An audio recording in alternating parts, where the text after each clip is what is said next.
Mateus, capítulo 12, versículo 44.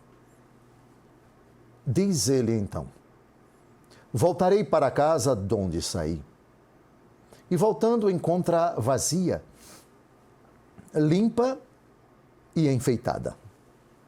Aqui é o diabo falando quando ele sai de um homem, é o que Jesus diz no versículo anterior, ele fica errante por lugares áridos à procura de um repouso e não acha. Já vimos o que significa lugares áridos, já vimos o que significa um lugar de repouso para o demônio. E por que ele não acha?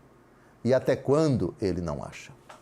Agora, ele que pensa sempre em voltar, que pensa sempre em retornar para nunca mais sair daí, como interpreta esse versículo um doutor da igreja do Egito nos séculos IV e V, São Cirilo de Alexandria.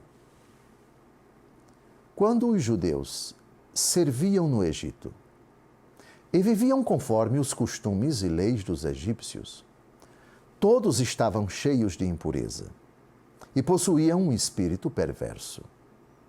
Uma vez que Deus teve misericórdia deles e foram libertados por Moisés, tiveram a lei à maneira de pedagogo, que lhes conduziu ao verdadeiro conhecimento de Deus e expulsou para longe o espírito impuro e profano. Então sacrificaram o cordeiro como figura de Cristo, foram aspergidos com o seu sangue e afugentaram o seu próprio espírito impuro. Porém, como mais tarde não quiseram crer em Cristo e rejeitaram o Redentor, então veio a eles o espírito impuro com maior insistência e encontrou seu coração carente de toda piedade para com Deus. E vendo-os vazios, fez sua morada neles. Aqui, São Cirilo, Alexandria é o Egito.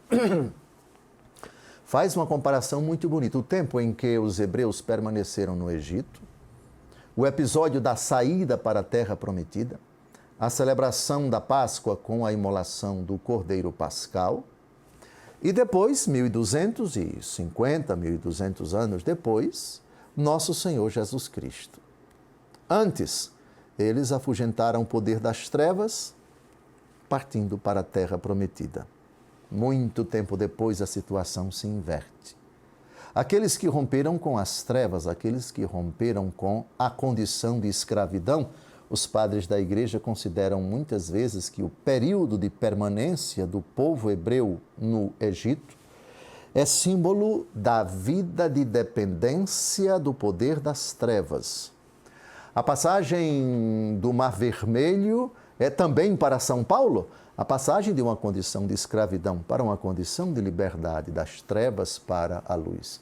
São abundantes as interpretações dos padres da igreja vendo esse período do Egito como símbolo daquela época, daquele estado em que nós estávamos quando depois Cristo nos libertou, fazendo passar da escravidão para a vida mediante a fé e o batismo.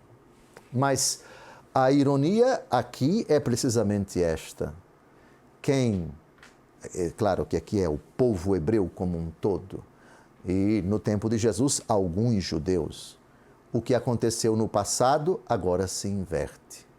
O que era de se esperar no tempo de Jesus, essa abertura para o sentido da lei que é Cristo, da escravidão para a lei, do Egito para a península do Sinai, porque as tábuas da lei não foram dadas para o povo quando estava no Egito, mas quando já estava a caminho da liberdade na península do Sinai. Agora, Cristo, que é o sentido da lei, perante eles, é precisamente rejeitado. Agora, o povo, na pessoa de alguns judeus, está abrindo as portas para aquele que havia sido expulso.